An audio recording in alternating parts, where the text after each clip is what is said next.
Good afternoon and welcome to Conversations on Showing Up for Kids. My name's Tim Markle. I'm director of the Southern Regional Center for Children and Youth with Special Health Care Needs. We are out of the Waisman Center. We cover 14 counties in southern and southwest Wisconsin, but we know we have people listening from across Wisconsin, and every so often somebody sneaks across that Minnesota border. You are welcome here in Conversations. Today, we are talking with some of my most favorite newest people. So these are people that I've known for a while, but then they formed this really cool organization called Madtown Mommas and Disability Advocates. And I've been catching some of the work that they do, and I'm just so excited to have them on. So I'd like to welcome Martha and Anna, if you guys would like to introduce yourselves, and then we can start a conversation about how the heck did this ever start. But if you want to just introduce yourselves a little bit first, that'd be great. I can start off. My name's Martha Saravo. I'm the president of Madtown Mommas and Disability Advocates. I do a lot of the groundwork, and Anna and I are kind of the top collaborators. I have a 10-year-old daughter in Madison Metropolitan School District, and she has a full IEP behind her, and we've been kind of doing that since 2015. So I'm also a parent who has a disability. I have a spinal cord injury as well. So dealing with access and stuff like that is close to home. And that, Martha, is a whole nother discussion that we could have, is parents who have disabilities raising kids with or without disabilities, and the fact that that support system is not how it should be either. There's a lot that could be more helpful. Absolutely. And probably feeds into interactions that happen every day. Man, okay, so I'll schedule in for August. And Anna. Hi, I am Anna Stevens. I am a mom to 3 kids, all who have varying disabilities from physical to mental health and that invisible disabilities. And I myself also have mental health needs. So it's a pretty common thing, I think, where people have different things going on like that. So I'll have you both back on in August. Right. Well, I don't know about me. I've cleared. No, I was gonna say I've cleared August. I'm turning 40 this year, so like I'm like going all out. So we'll push it for you, Anna. I'll push it to September. Okay. So we'll go with September. And if anybody takes notes and reminds me of this in a couple of months, that'd be really fantastic, because I'm not taking notes. So tell me, how did Madtown Mommas and Disability Advocates, or MTMDA? No, there's a T in there, isn't there, somewhere? It's okay. Tell me how it all started. All right. So we all, I think it was kind of a perfect storm, perfect timing. As people might or might not know, the Board for People with Developmental Disabilities holds a thing every year that they called Partners in Policymaking, where people who are family members or people who have disabilities can join to learn how to take legislative action. And we as parents were people who had already been advocating for our kids and ended up in the same session. And as we sat down and were having some conversations, it starts, I think, if I remember right, in October and runs through May. So you meet once a month, and we were starting to have conversations and realizing that we had some of the similar issues that were going on, and we also wanted to make things happen. And so we started to be like, well, what can we do? Like, we don't see this support in a way that we need. So let's make it, like, let's do it. That's kind of my take on it. If you have anything to add, Martha, I'd throw it in there. I just think it was, like you said, unique. Came together in a similar fashion with BPDD. Ended up finding out we had a lot of similarities. And how do you go forward, not as an individual anymore, but as a group? And I think that was the big pull. And then actively working together beyond that, because starting the group and then doing things consistently afterward is probably one of the hardest things to do when you're trying to be a team of very busy moms. See, and that's what's really interesting to me, is I know that each of you come from some slightly different backgrounds. So the fact that you guys found some commonality and some common goals. So how were you able to take those individual backgrounds and form a group with like a vision instead of, well, this is what I want to do, this is what I want to do, this is what I want to do, this is what I, how were you able to come together as a group? So we kind of started out by banding together and attending some different things together. So we would go, like there would be a legislative hearing, and we would kind of, we were friends. So we teamed up and we went together.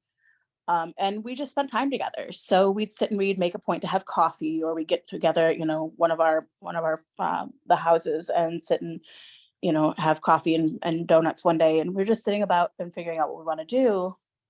And then started figuring out, I think we really started picking up speed when we started seeing things around the Sparks grant that BPDD does. And we were like, what could we do to take an action? Like, since we're already taking actions together, how can we put this together? And what do we want to do? So we literally had that conversation, like, what do we want to do? And everybody put in their own input, and it wasn't the same.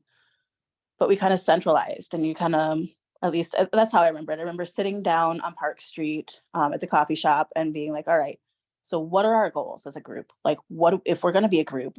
What does that mean? And like realizing that putting ourselves together as a board, like we were just like, oh, well, we say we're an organization and we've decided this is our board, and then figuring out what that looked like formally. But realizing that it could be just as simple as saying, like, we've got this organization. We are the people who founded it and run it. So we are the board. And like discovering that, that connection to those pieces weren't nearly as daunting and formal as we thought they needed to be.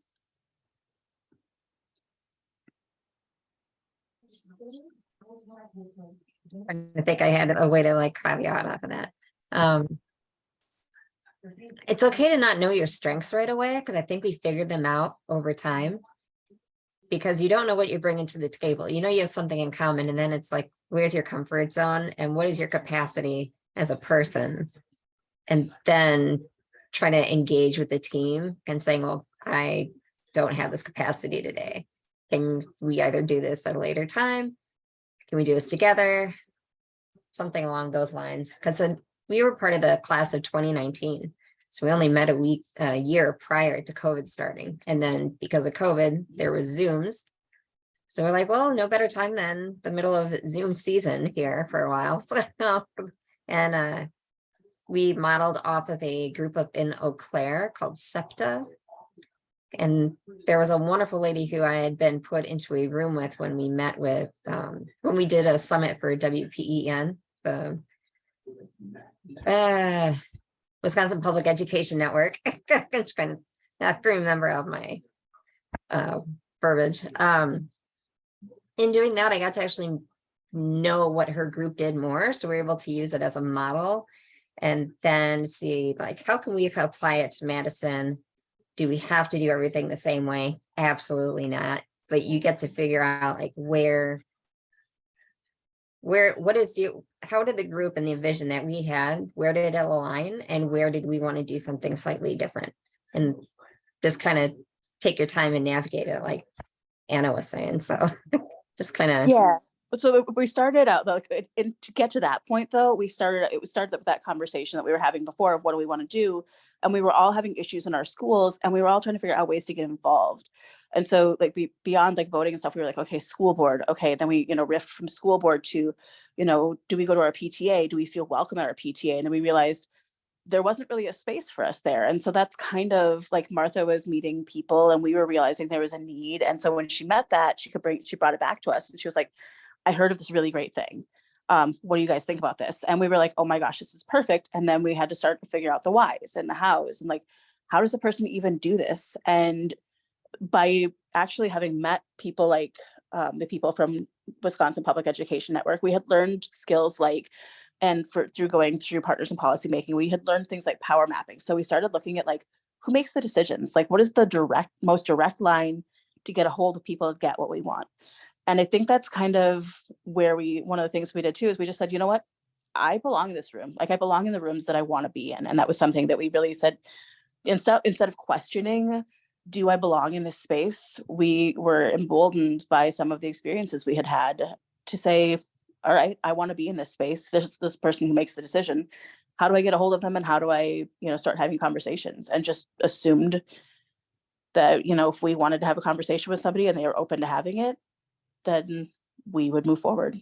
So just kind of worked together with that piece. And I wanted to just throw in with that capacity piece. We were also really honest with each other about when we were sitting down figuring out what we were going to do. And we said, we had people who were like, you know what, I really don't have a lot of time I can give to this, but I could do this, or I've got more time and I'd really like to get involved in this. And even Martha and I, she does some things in our group that I don't do, because from the beginning I said, I have 3 kids. I do not have the capacity to do that kind of thing.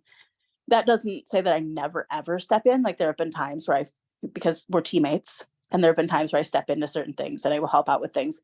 But as a whole, some of the things that Martha does on the routine are not things that I ever step into, because I just don't have capacity to do it. And I wouldn't be a very good support person there. So I'm just really honest about who I am and what I need and what I can offer. So what are some of the things that you guys are working on, either with Madison Metropolitan School District or that you've been in touch with that you're working on in Wisconsin? I'm gonna let you keep leading, Anna, if you want. Sure can. Okay, so we kind of sat down, we were chatting about this. What we are doing our MTMDA meetings. So we do those currently, it's the second Tuesday of every month from 7 to 8:30. And we do that on Facebook Live, and we also do it on Zoom. We do send out emails to people who don't necessarily use Facebook, but we do routinely post as well on Facebook what that's going to be, when it's going to be, what it's going to be about. So there are a couple ways to figure that out. If you want to get a hold of us, you can reach out to Madtown Mommas.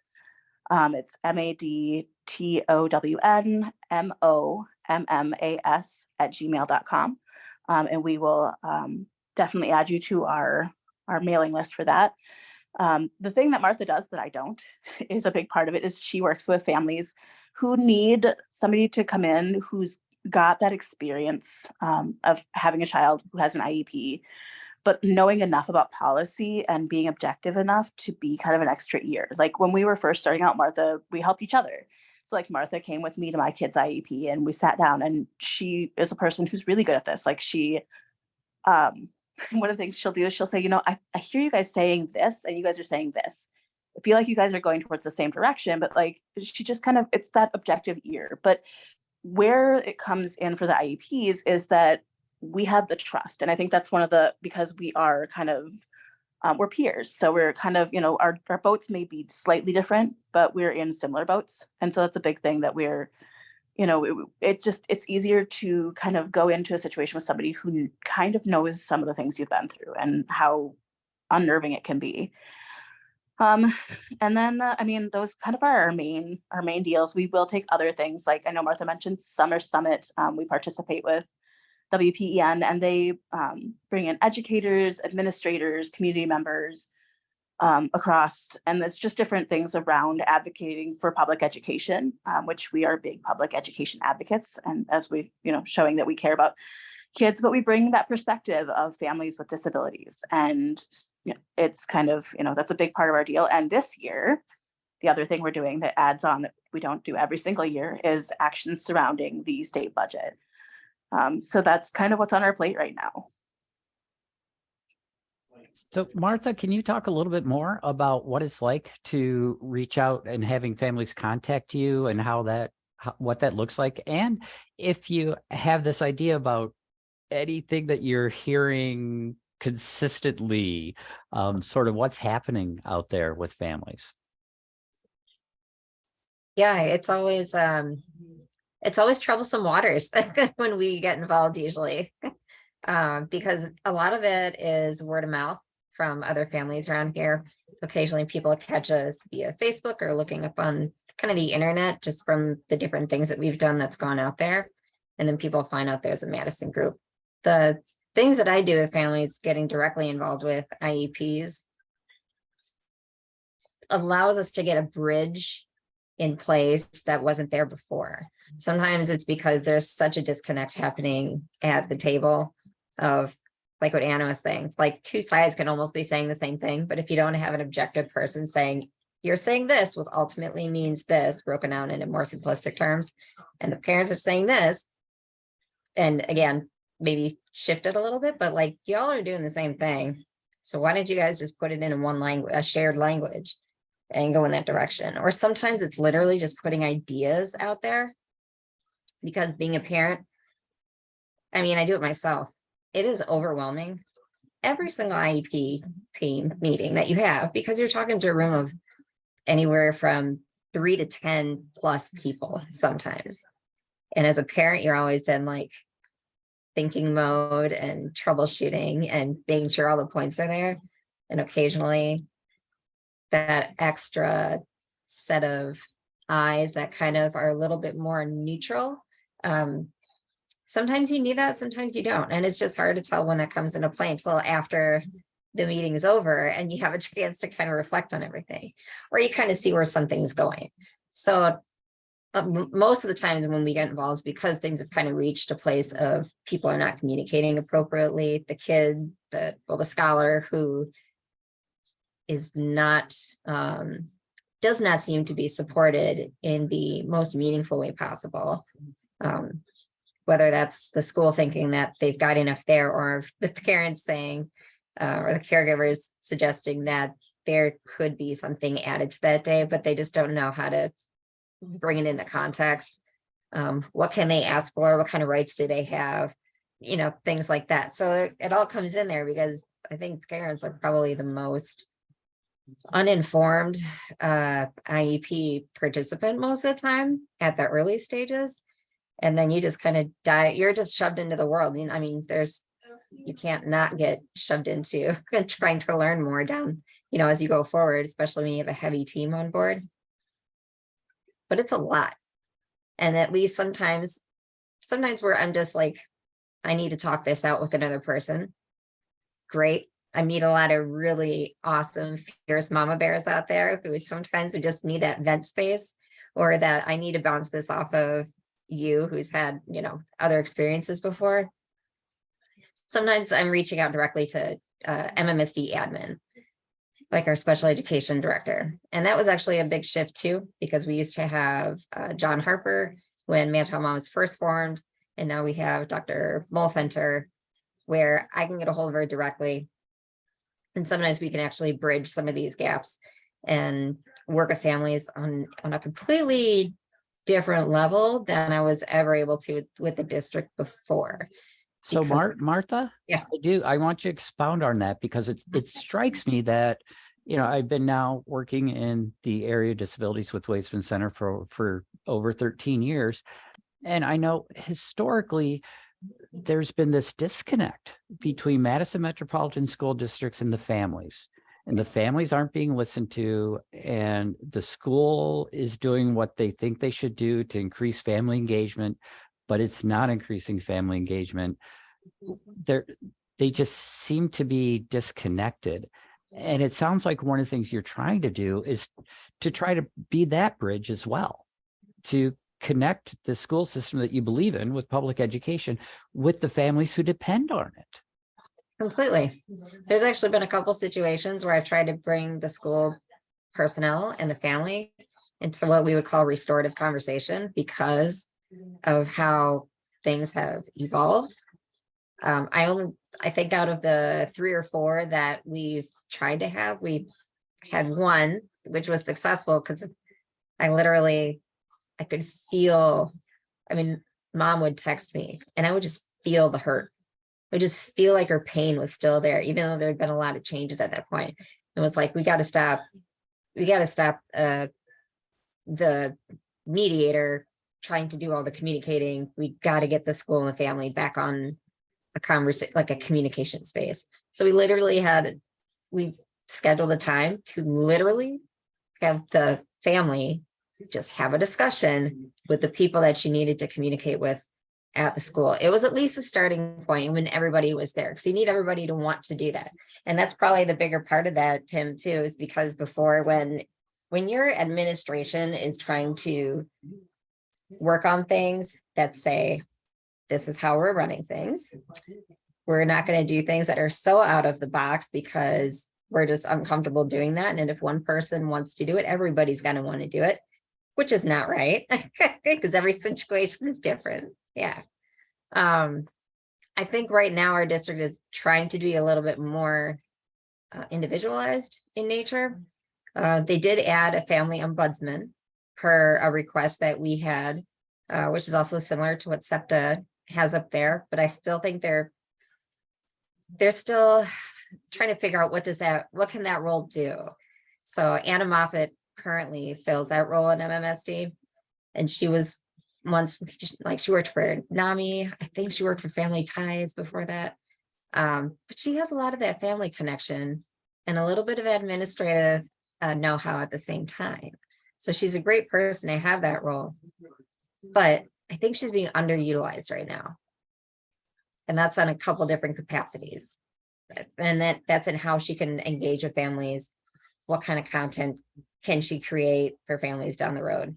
So, I mean, at least the position is there, but we definitely are keeping a close eye. We would love to see her be one of the more pivotal pieces when it comes to special ed and families, to be engaging with them directly, or to be someone that if the school staff say, we don't know how to navigate this, we're also going to use her because we need someone to help us navigate this, or to not alienate the family because we're so hard set on where we are. There's got to be some give. And I don't think Madison has had that for quite some time, because before it was like 10 plus years where it was the same thing. And when you try to make a change on communication, that's time consuming. We can't expect that to change immediately.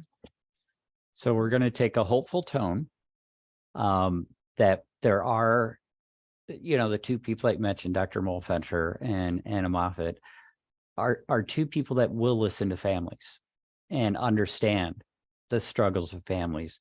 And so hopefully they could be in that position then to help the people that are a little more removed from the families to understand where is that compromise within what the education system wants to do and what the scholar and the scholar's family needs, so that we can come to some sort of agreement that works for both sides.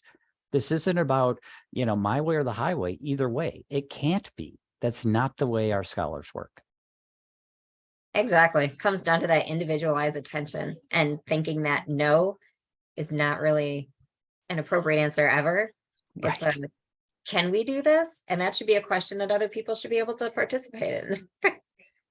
I love that. So that's a little bit with Madison Metropolitan School District. Now, do you get calls and support families from outside Madison School District? I can't imagine you guys are able to drive to IEP meetings in Superior, but how do you support other families throughout the state? Anna, I'll start on our local, and then I'll let you kind of go into more like the larger group there. Right now, oh gosh, I'm trying to think. Right now, I'm helping families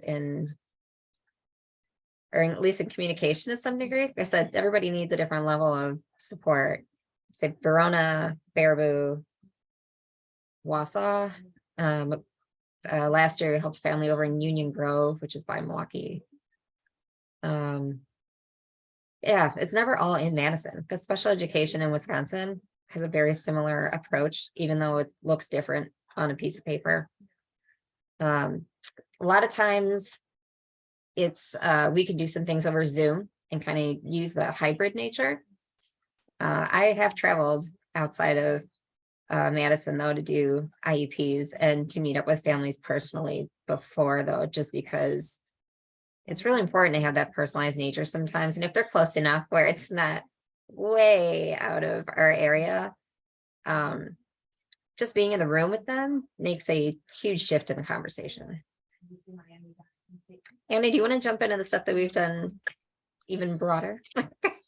Sure. So, I mean, I think there are other times too, where like, not specifically even just like, so we're taking it out of Madison, but like, we'll end up with a, Facebook message, or we'll end up with an email or something. And people, like, sometimes we're just having a phone conversation or a Zoom, like personally with them to talk about their situation. And so like, sometimes we're just a sounding board. Other like, what resources, and we'll be like, what resources can we connect you to? We've had somebody who reached out for some resources. We're pretty sure we knew the answer, but we're like, hold on a second. let's chat with these other people and connect you to these resources so we can meet your need. And, it didn't necessarily go how the person was hoping it would go, but they came away from it informed and understanding what the process was and what they needed to do to kind of make sure that the conflict was kind of navigated. But I do think that, like, because things are still really on Zoom, that's one of the biggest ways that I've seen, even locally, it'll be like a situation where, like, I've helped Martha, where I've been the person who's in the building and Martha's been, hanging out on a Zoom, because people are still attending meetings via Zoom because we're all still so busy. And it really I think Zoom really brings people into a room in a better way, because it can be so hard to schedule an IEP by getting everybody in the same room. But when you have that Zoom ability, it's like, okay, well, I'm doing this thing, but I can bring in 4 people via, Zoom to still attend the meeting and still be a part of it, still take care of all those needs. And I do want to throw in one little bit, though, that one of my favorite things about Dr. Melfenter is that she is a person, she was my kid's LEA when he was at his school, and she's a person who's in leadership, who values the identity of students with disabilities, which is a unique take on it. And it's super important because she sees people and wants to get creative and presumes competence. And it just, having somebody like that at the helm is invaluable. That's a huge asset that MMSC has going for them right now. And it's just building a team who has that kind of respect is super, super important. I mean, that is amazing. And thank you for sending out kudos to her and Madison for that, because I know that there are parents in school districts who would listen to this and go, I'm not even sure my school district knows that there's kids with disabilities in their school, much less treat them the same as every other scholar in that school. And that's this whole sense that the special education system was never meant to be apart from the regular education system. It's a supplemental. It's to support the extra accommodation needs that some students might have, but it's about the education. I think our district is actually trying to get back on track these days. I don't know if I should bring up this next point. So I should find out where you're going. But Okay. So I have two remaining thoughts in my head, and I'll tell you what the 2 thoughts are, and then Martha and Anna, you can take it wherever you want, because I want you to tell people what you want to tell people. Okay, that's why you're here. But the 2 things that are in my mind is, if you could talk a little bit more about, are there other families involved in the leadership of the group? And sort of, or is it you and Anna? Is it a loose coalition? Just a little bit more if that's out there. And then the other question that I have is, I would love to, if you want to talk a little bit more about the importance of the budget and the work that you're doing around the budget for education. But whatever you want to do, Martha, you could go ahead and do. I can kind of hit on the first one, and or do you want to like split up? I was gonna say I can start that, just like we can real quick hit on our structure a little bit. We do have 4 board members. Things ebb and flow as people's lives ebb and flow. I mean, it's kind of has to be the nature of things as parents, especially parents of children with disabilities, is, you kind of have to, some people are, take on different roles. And we built our rules specifically for that, but our organization would be remiss if we didn't allow those spaces. I think eventually we would like to see more people coming on as kind of partners to kind of, in their niche spaces, because they're people who have talents and abilities that we just don't have. And we, as 2 people who do take on most of the stuff that's going on, we're 2 people. So eventually, it gets to be, the more word of mouth gets around, the more help people need. It becomes quite a bit for just 2 people to manage. So, I mean, that's kind of, I think, our goal there. Martha, do you want to chip in, and then we can round out with the budget situation? Yeah, I think you hit on it really well, though, too. It said from the beginning, it's what's your capacity as a core member. And Anna and I have been buddying up on a lot of like the basics, which kind of entail around like, what are we doing on the immediate side with families? Our MTMDA monthly Zoom right now, which is on the second Tuesday of every month, and running that, because being on Facebook Live allows for people to be flexible around when they actually get to watch it. So they don't have to be there right away. They can just catch it on Facebook. But there's like, we have very simplistic core operations, but at the same time, it's just because of the families that we work with, it's actually hard to find another family that might want to pick up, you know, another member that might want to pick up something that would fit well into their everyday pieces. But that's all about, I think, when people have a passion for something and decide that they really want to shift the nature of how education or special education works in their district or our district. It just needs that little bit of push and just kind of reaching out and seeing if there's somewhere where they want to fit in. And it's a lot to take on a new role. So like, we understand what it is to get involved and be at the forefront of things instead of someone who's listening into the conversation. It's a very different atmosphere in general. So, well, and we do have bylaws. We are a 501c3. We went through the whole process to become that, just because of the things that we want to do and the way that we want to function. And so that was something that was important to us. It doesn't mean that people have to do that, but that was something that mattered to us. And taking that into the budget situation takes us into a place where, even though, so we have to be very specific about how we discuss things, even though we have very strong opinions that we can't publicly share about those types of things, we generally try to focus, again, like it should be, is on education and what that means to our community. So when it comes down to the budget, we kind of dig back into our skills that we learned with BPDD and the things we've done throughout the years since we've been together. We've been together for 4 years as a group of friends. But understanding that schools, as they stand now, public schools get about 30% reimbursement for their special education, which means that, and they only get about 16% from the federal. So the rest of that has to come from taxpayers. And we kind of try to take time to use our personal stories. And we've done that. That's a whole nother conversation we could have, you have had, I'm sure, about people's personal stories, and bringing that into talking to people. Like, you know, budget hearings are going to happen. And so we will go in front of the joint finance and we will say, listen, this is what the effects are of underfunding public education. And when, or if, or however that goes, at the end of it, however the budget ends up, we continue to advocate. And that is it is tiring, but there are different ways to get involved too. Like, getting involved in your budget, or in the budget, it doesn't necessarily mean you're up in front of people talking if that's not what you're doing. Everybody has different roles, everybody has different places. But the thing that we really try to do is make sure that we are advocating for it, because it's valuable. Money isn't everything. You can't do the things we need to do without money. And when Wisconsin was on top for education, we were we were better funded. We were funded at 60% in the state and still probably only about 16% from the federal, but that's another conversation as well. But that's still, I mean, that's 75% funding for your reimbursement. And that makes a world of difference. And, you know, when you're not trying to pit gen ed students versus students with disabilities, and you're teaching, you know, trying to pit people against different programs and stuff, it makes people lose. Everybody loses when things aren't funded.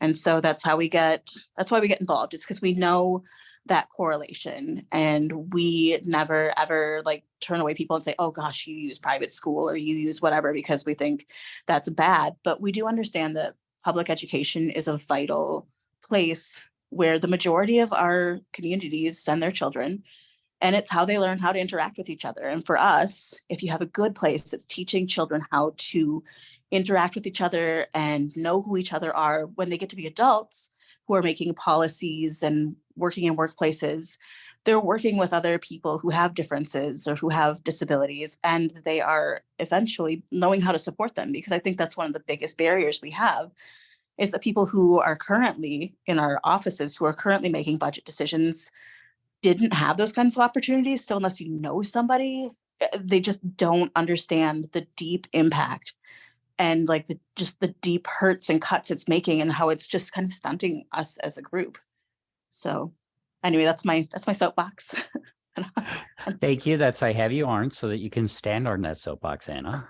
That's, I totally expect that. Now, I do know that we have some people have joined us live, and I just want to make sure that I have the opportunity. If anybody out there would like to ask any questions or have any comments on the discussion that we've had, you can either put that in the chat or you're free to unmute. And if you don't have anything, then just, wave at me and tell me to just move along. Just move along, Tim. But I do, so give a little space for that. But I know that we are coming toward an end here. So what is it that you guys want other families to know about advocating with the schools? What have you learned some tips on successful advocacy, or how would you encourage parents who want to get involved and make change? Besides calling you. I mean, that's my first thought, is email you guys and say, hey, I want to make a change at my school. Can you? And I'm sure you guys will talk to them. But other than that, any ideas? So I'll let Martha expand on this, but I think that one of the first thing is you're not alone. You're not the only person who's going through this. And so you're not trying to reinvent the wheel. Chances are it's really unlikely that nobody has ever in the history of ever gone through what you're going through, which is really, it sucks, but it's also really reassuring. And secondarily, I had another thought. My brain is just deciding it's not going to brain, but is that advocacy as a whole is not a marathon, or it's not a sprint. Sorry, it is a marathon. It is absolutely something but you need to take rests and you have to pace yourself. And if you have a space where you don't have the energy to do something, that's okay, and it's important to honor that. So it's really, really important to kind of roll with that and understand that even if it's really dire, it's really important, you have to take care of yourself. It's that whole put the life vest on yourself and put your oxygen on yourself before you do all before you can take care of others. But I'll give it to Martha to throw in her 2 cents there too. I like how you said that the first part is just, you're not alone. But if you're wanting to do something in your own district and you get up the courage to do something, to say something publicly at a school board meeting, to say something to one of the staff, to go and meet with admin, there are probably just a flood of parents that are so grateful for you doing that, but you may never see them. So it's kind of a tough place to be, because I think sometimes advocates who go out there and do the daily grind, it's great to know that you have a lot of support system out there, but you don't always see it. But I think our group, we've been doing this for a long time, met a lot of different parents. I met parents who have been doing stuff in their own districts, and I'll bet you sometimes it doesn't feel like it's doing a lot. But because sometimes if you're the one showing up and saying all the things that everybody should be thinking, you're getting a ton of applause that may not necessarily be in that same room, but it's there. I think our schools are still working on what does inclusive education mean, because it's not just about physical proximity. I think Okay, Martha, I don't even have time to start on that one. Because that's, oh my gosh, you are so correct. So again, we'll delay that. We'll delay that conversation for another time, because that's not that. Oh my gosh, I mean, I want to sit there and say that's not even the first step, because to take a first step, you have to be at the starting line, and in some cases, we're not even at the same starting line. We're still trying to get there. And I know that we've had some questions. A question in the chat about the Madison Partners for Inclusive Education and whether that's still going on, and they're still around, but maybe not as active as they used to be. Anything else you want to say about MPIE? The members are still there, but they're just in different roles right now. Okay. So yeah, I met them back in 2018, 2019. I met all the members and I still know them all individually. And if they needed to show up together, they might be able to do that. But they're all in different roles. And that's probably just because, kids have grown over the years, and the members themselves also work in different places right now. But each one of them is still doing some sort of level of advocacy that's still involved with school. So the name is still relevant. The work they did is still relevant.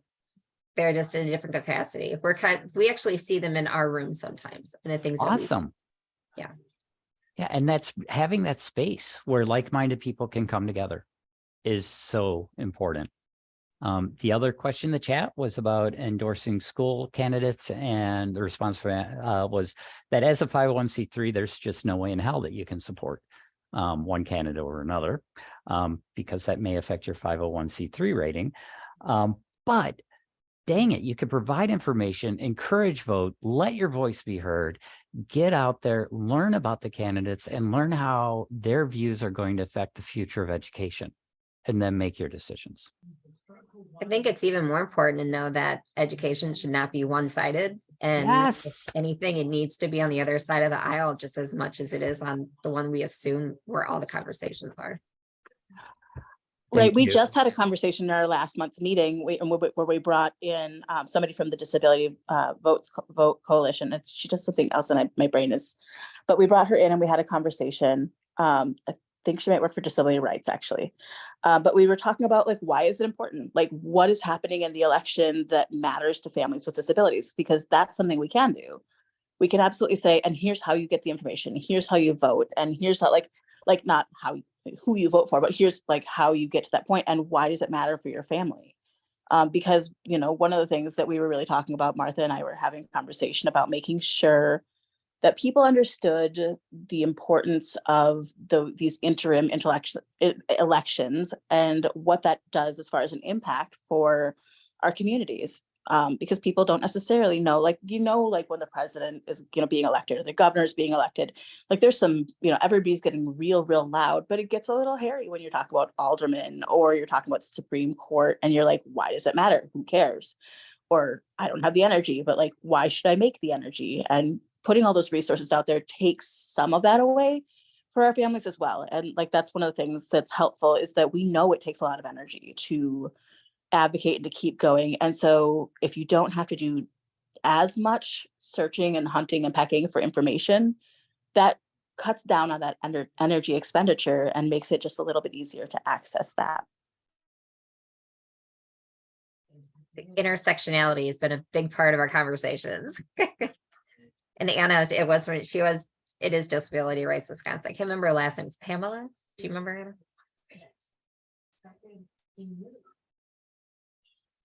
Nope. She's at our last one. So if people go online and look at our Facebook, every single video that we've had is actually logged on there. It's Pamela Henke. I just looked her up, so because we had the meeting, so I just pulled it up on my Facebook and was like, "Hey."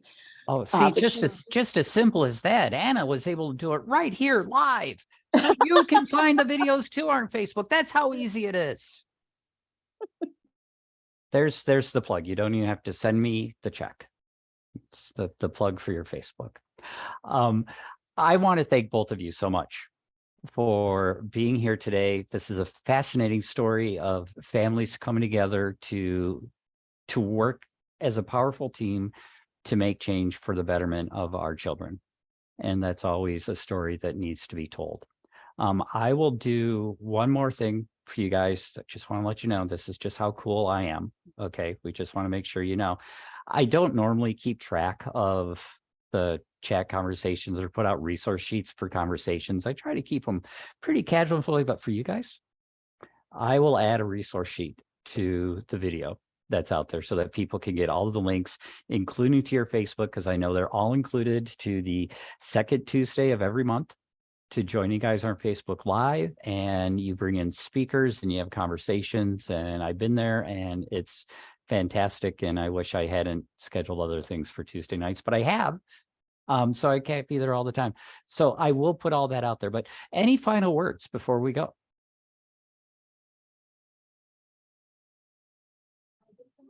And so I just appreciate being in spaces like these and just being able to have the conversations and putting it out there for other people to gain something from, even if they're just passing it along for a friend. So thank you.